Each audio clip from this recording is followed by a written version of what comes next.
It's cool now to, like, burp in the middle of your audio and pretend it was an accident. Oh, that was an accident. I'm so quirky. Woo! Hello, my geeks and creeps, my explainers and blood drainers, my little boodle-lollies. Rebecca Parham here. Under the haunted oak and past the tombstones many, you find yourself on my channel, and I've got chills aplenty.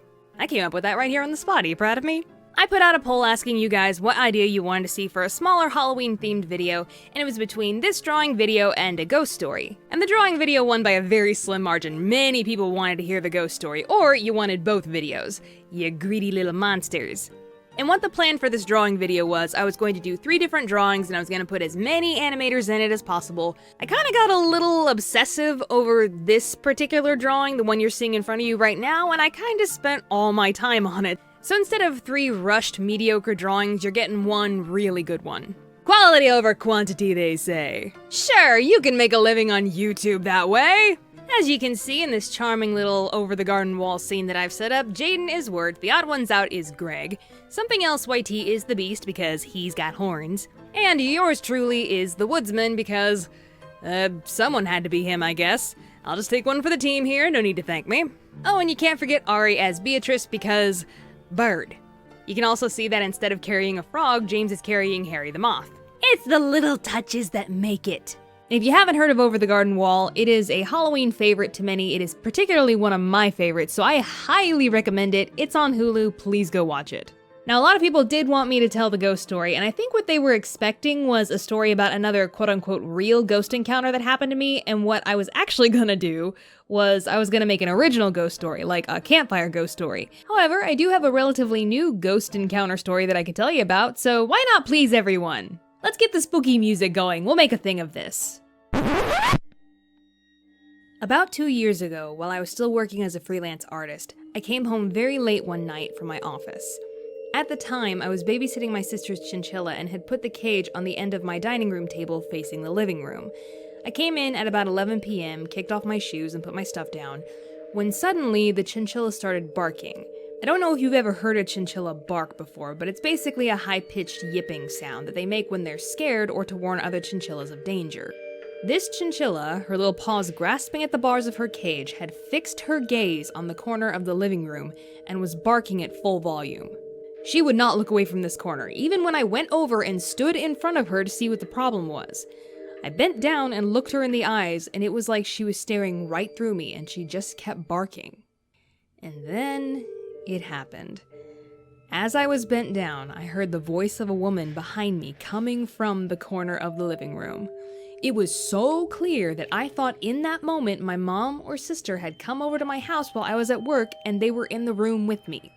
And it sounded like a little blurb of a conversation, like it wasn't directed at me, but I was overhearing it.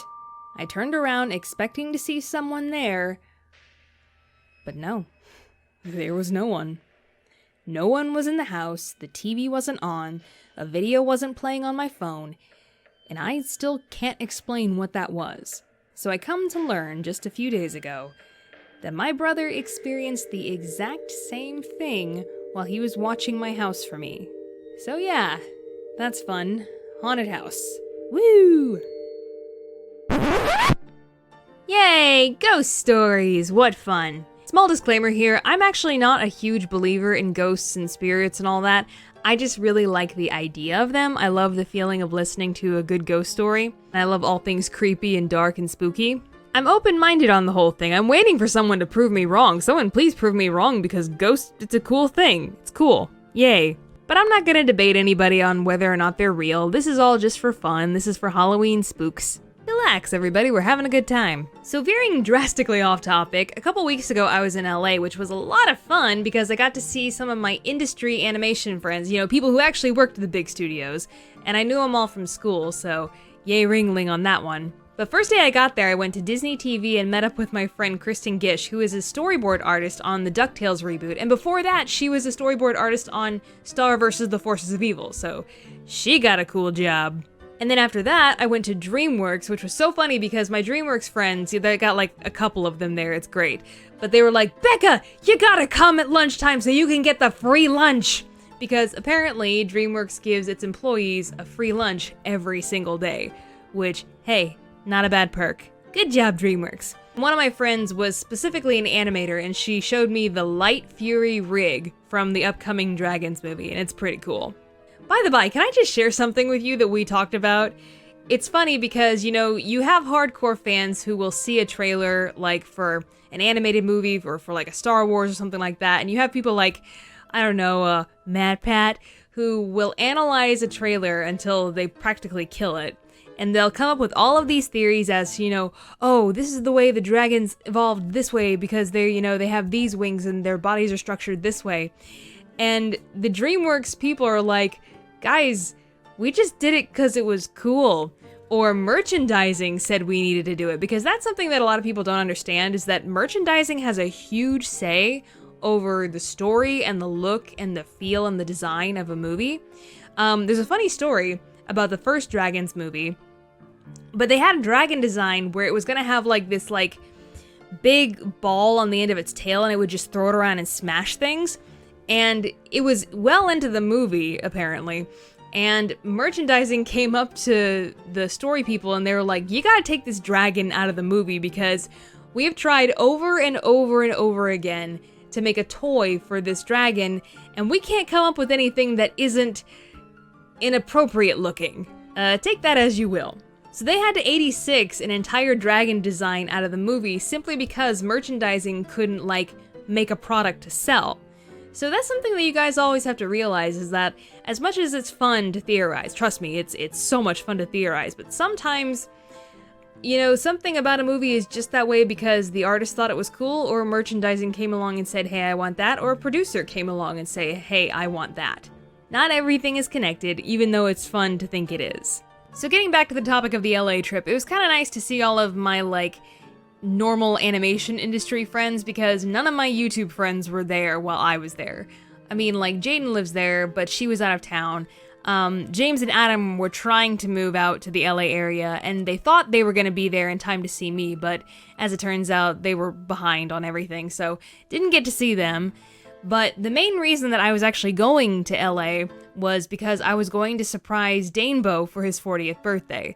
But that meant that I had to keep the entire trip a secret, and that was so hard, guys, because I was going to Disney TV and DreamWorks, and I was seeing all sorts of cool stuff while I was shopping out in Burbank, and it was so hard for me, a social media person, like a social media personality is my job now, to not, like, post a picture or say, hey, I'm in LA.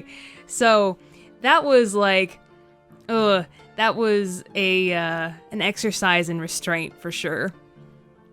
But it was totally worth it, because when I did finally get to surprise Dane, I took an Uber to the house, and I told the Uber, okay, we gotta, like, go up the block, like, drop me off just a block away or something like that. So I'm going to Dane's house, I'm walking to Dane's house, and I'm texting Shannon, and he's like, okay, come out to the front, he can't see you from there. So I go out to the front, and I kind of hide behind the neighbor's fence, because you can't see anything through that fence. And Kevin Bruick comes out, and I don't know if anybody knows who Kevin Bruick is. He's kind of prankster guy. He's a big YouTube guy in his own right, and he plays the voice of Grandpa Lemon on Annoying Orange. And he comes out, and he's like, oh, Beck, I didn't know you were coming. And I'm like, shush, it's a surprise for Dane. And he's like, oh, yeah, I got this. And so Shannon comes out, and Kevin's like, I got an idea. I'm gonna download this app where you can take a picture of someone's car and put dents in it in the picture. So I'm gonna do that, and he's gonna come out to look at his car, and you're gonna jump out. And so that's what he did. He downloaded the app, he took a picture of Dane's car, and put some dents in it in the photo, and then went over, and he says, Dane, you gotta come out here, someone hit your car. And Dane looked at the photo, and he's like, that's photoshopped, shut up. And I could hear it because they were all in the backyard. It was so funny. I was trying to contain my laughter. And he's like, that's photoshopped, shut up. And he's like, no, dude, seriously, you gotta come out and look at your car. And someone else was in on the whole thing, and they were like, no, seriously, dude, you gotta go out and look at your car. So Dane, like, drags his feet out to the front of the house, and he comes out, and he's like, there's nothing wrong with my car. And then I jump out, and he was just so surprised. It was great. And yeah, it was totally worth it. Totally worth it. But maybe next time I'm in LA, I won't have to like keep it a secret so much, and maybe I can see more people because people will actually know, hey, Becca's there. So the last reason that I was in LA was to meet up with my merchandise people for the first time face to face, and we were also going to do a photo shoot of all my new merch and put it on the website. And if anybody is like a fan of MatPat, or if you've bought any of MatPat's merch, then you know Creator Inc. because they do MatPat stuff. And it's funny because at VidCon, Matt came up to me and he's like, Becca! I'm like, what? And he's like, have you done merchandise yet? And I'm like, no. And he's like, I'm gonna introduce you to my people. Like, I've had 4 different merchandise companies and they are by far the best, and you know how he talks. So it was Matt that introduced me to Creator Inc. And yeah, so when I got there, it was funny, the first day I got off the plane and with suitcase in hand, I couldn't even get to my hotel. With suitcase in hand, I had to meet up with one of the Creator Inc. guys at a Starbucks so I could try on a pair of the plus size socks and approve them. And can I just say, I am so happy that you guys are happy about the plus size socks because like, it was kind of a headache to get them made. You know, it was kind of a process because it was something a little out of the ordinary. It wasn't the normal standard size. So I am so happy that all of that was worth it because I get so many wonderful messages from you guys saying, oh my gosh, thank you so much for putting them in plus size. And that's what I love. You know, that just makes me so happy. So, and they're selling almost as well as the standard size. Like, that's insane to me. It's like, there's so many of you who just absolutely have always wanted knee-high socks, but they just don't ever fit. So, yay! But if you want any more from the Halloween collection, there's still stuff left. I'll put a link in the description below to the store. You know, we still have the t-shirt, and the pin, and the sticker sheet, and of course, the socks. So, it's all limited edition stuff. I don't want anybody to miss out, so please, if you're thinking about buying them, go ahead and just go on over to the store and don't miss out. Anyways, I hope you guys liked this video. It was much needed practice for me to do digital painting because, believe it or not, I'm a great drawer, but I'm a terrible digital painter. Like, I can't do color and lighting and textures to save my life. But anyways, I really hope you enjoyed this. I really like the way this turned out, and thank you so much for tuning in, but now I gotta tune out. Bye!